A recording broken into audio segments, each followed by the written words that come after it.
بادشاہ، وزیر، غلام اور قومی مفاد۔ ایک افسانہ۔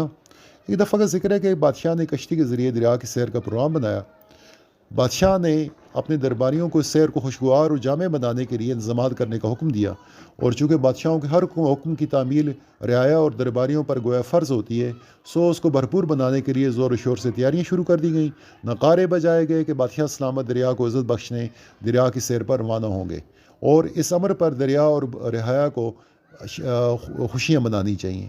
رعایا تو خوش ہوئی، کیونکہ رعایا بھلا کسی بھی ملک کی ہوئے غلامی ان کی رگو پے میں سرایت کیے ہوئے ہوتا ہے۔ البتہ مورخ کو اس بات کا علم نہیں کہ اس حکم کی وجہ سے دریا پہ کیا گزری۔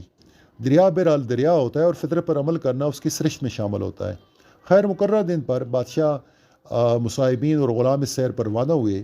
درباریوں نے اگرچہ قومی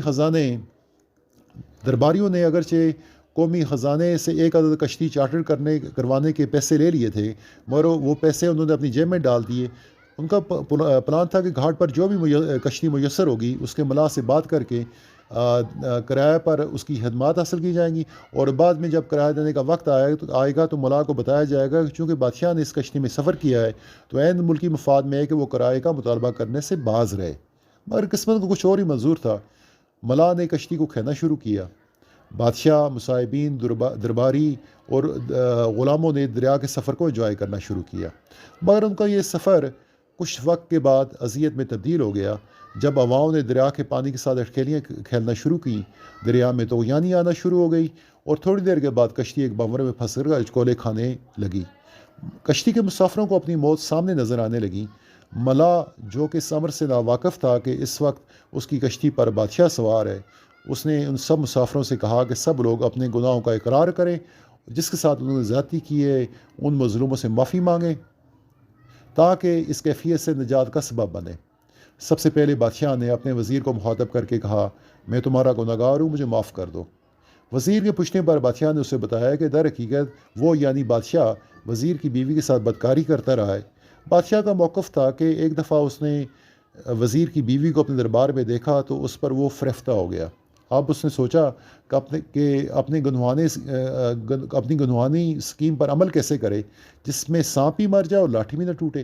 تب شیطان نے اس کا ہاتھ پکڑا اور اسے آئیڈیا سوجا کہ کیوں نہ وزیر کو کسی سرکاری مہم پر دور دراز کے سفر پر روانہ کر دیا جائے۔ چنانچہ اس نے ایسا کیا اور وزیر کو کسی دور دراز کے سفر پر بھیج دیا، اور بعد ازاں اس کی بیگم پر ڈورے ڈالے، جس میں وہ کامیاب رہا اور اپنی راتوں کو وزیر کی بیوی کے ساتھ تحلق کی بنیاد پر کالا کرنا شروع کر دیا، اور جب کبھی بھی اس کا دل وزیر کی بیوی کے ساتھ آرام کاری پر مائل ہوتا تب وہ وزیر کو کسی نہ کسی سرکاری مہم پر روانہ کر دیتا۔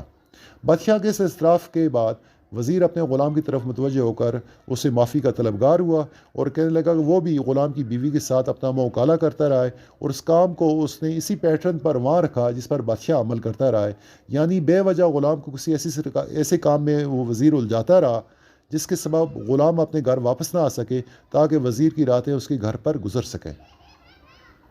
یہ سب سننے کے بعد غلام جا کر بادشاہ کے قدموں میں گر کر معافی کا طلبگار ہوا۔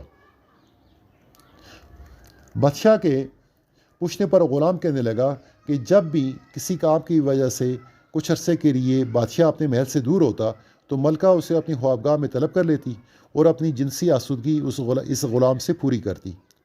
غلام نے یہ بھی اعتراف کیا کہ در حقیقت بادشاہ کے گھر پیدا ہونے والے سارے بچے بھی شہزادے نہیں بلکہ غلام زادے ہیں۔ یہ سب سن کر ملاح کشتی چلانا بھول گیا اور یہ کہہ کر دریا میں چھلانگ لگا دی کہ کشتی بھنور میں نہیں بلکہ آرام زادوں میں پھنس گئی ہے۔